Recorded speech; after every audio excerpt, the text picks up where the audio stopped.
Have to admit, it's fighting in front of a crowd that scares me. I heard you talk about fighters freezing and fear for getting what I know in a fight. That's from Aries. Aries, it's true. That's a very good point. Sometimes you put guys to spar and they're relaxed in the gym and they feel good.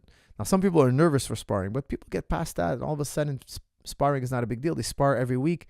And then you go on fight night and the guy's petrified. The guy doesn't want to make the walk. Like, he's petrified. You could see it on his face. He's totally nervous.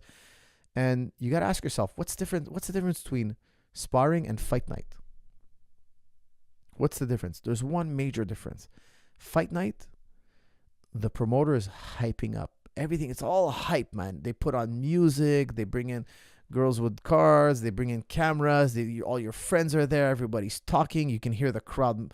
You can hear the crowd from the back room. Like you can, in regional shows especially, you can hear them cheering for the fights, etc. It's like all that hype, all that noise, all that attention is really what's scaring you. Because fighting, you're doing it on a weekly basis. Yeah, the gloves are bigger in sparring, but I mean, like, it doesn't really hurt when you get hit, okay? I'll tell you something. Other than body shots, like getting punched in the face doesn't hurt. It just kind of like, you might see a spark, you might get a little woozy, but it's not painful.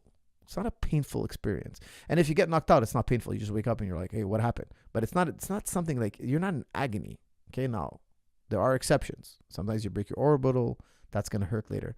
Sometimes you break your jaw. Believe me, that's going to hurt later. But other than something major, like most fights, when I'll tell you like 80-85% of fights, there's no pain really involved. Now, when you get kicked in the leg, it hurts, yes, but it's not something like, I don't think people are so scared of the pain per se. I think it's really the hype of the fight, the announcer screaming your name, the people all staring, watching, judging your every little movement. It's all hype. It's all like drama.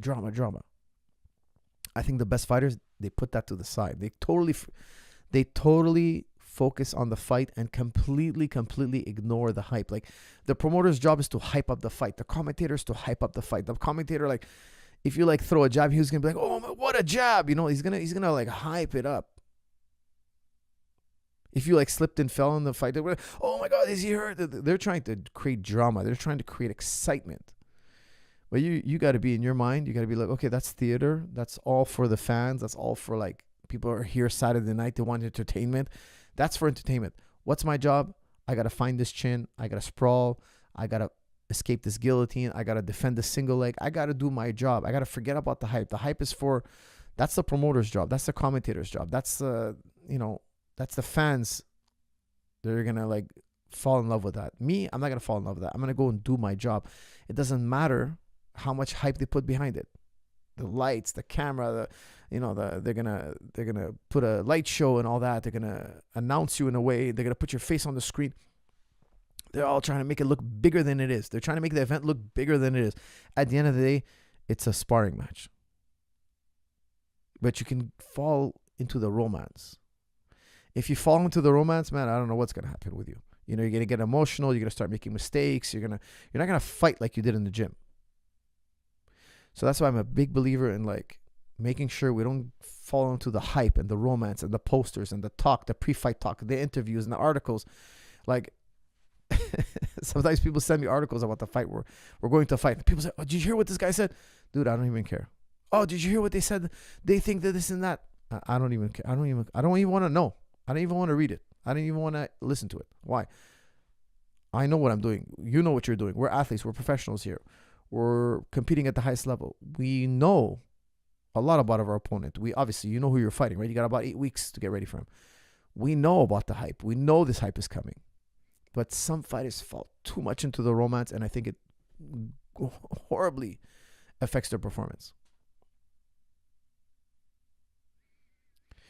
"Hey, coach, I'm 19. Too late to start MMA career?" That's question mark. That's from Sun.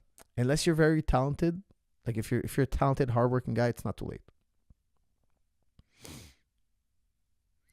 "I'm 21 and super skinny." That's from Andrew.